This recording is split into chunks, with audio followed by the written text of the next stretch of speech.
ഞാൻ ആരെയും ഒരു സംഘടനയും വെല്ലുവിളിച്ചിട്ടില്ല കഴിഞ്ഞ 4 വർഷക്കാലമായി. ഇനി വെല്ലുവിളിക്കാനോട്ട് ഉദ്ദേശിക്കുന്നുമില്ല. എല്ലാവരുടെയും സഹായത്തോടു കൂടിയാണ് രാജ്യത്തിന് തന്നെ മാതൃകയായി 2ാം സ്ഥാനത്തേക്ക് എത്തിച്ചേർന്നിട്ടുള്ളത്. അതിൽ നമ്മുടെ നാട്ടിലെ സമസ്ത വിഭാഗത്തിൻ്റെയും പിന്തുണയുണ്ട്. ആ പിന്തുണ ഇനിയും ആവശ്യമാണ്. ശനിയാഴ്ചകൾ പ്രവൃത്തിദിനമാക്കിയ അക്കാദമിക് കലണ്ടറിനെതിരെ കോടതിയിൽ പോയത് കോൺഗ്രസിൻ്റെയും മുസ്ലിം ലീഗിൻ്റെയും രാഷ്ട്രീയ നേതൃത്വത്തെ അംഗീകരിക്കുന്ന അധ്യാപക സംഘടനകളായിരുന്നു.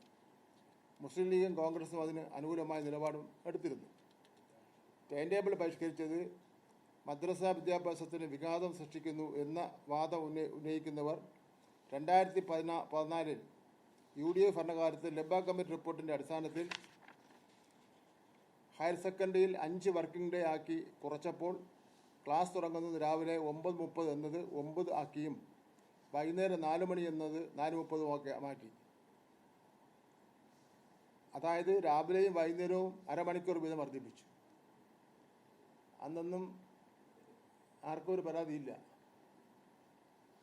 അന്ന് ഇത്തരത്തിൽ യാതൊരുവിധ തർക്കമോ പ്രതിഷേധമോ വിവാദമോ ഉണ്ടായിട്ടില്ല എന്നത് ശ്രദ്ധേയമാണ്. അതുകൊണ്ട് തന്നെ ഇപ്പോൾ ഉണ്ടാക്കിയിരിക്കുന്ന ഈ പ്രതിഷേധങ്ങൾക്ക് പിന്നിലെ ലക്ഷ്യം സംശയാസ്പദമാണ് എന്ന് വിലയിരുത്തേണ്ടിയിരിക്കുന്നു.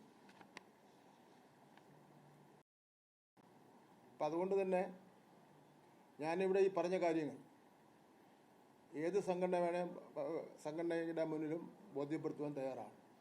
കാരണം ഈ ചരിത്രം എല്ലാവരും ഒരു പക്ഷേ ശ്രദ്ധിച്ചിട്ടുണ്ടാവില്ല.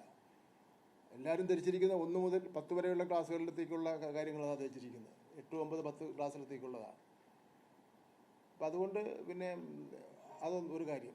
2 വിദ്യാഭ്യാസ നിയമങ്ങൾ മാറ്റണമെങ്കിൽ അസംബ്ലി നിയമ ഭേദഗതിയാണ്. 3ാമത്തെ കാര്യങ്ങൾ മറ്റൊരു സംസ്ഥാനത്തും ഇല്ലാത്തൊരു കാര്യം നമ്മുടെ കുട്ടികളെ മാത്രം ബാധിക്കുന്നത് എങ്ങനെ? അപ്പം അതുകൊണ്ട് ആർക്കെങ്കിലും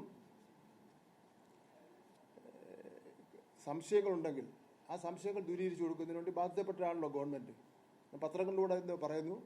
വീണ്ടും അത് നമുക്ക് നോക്കാം.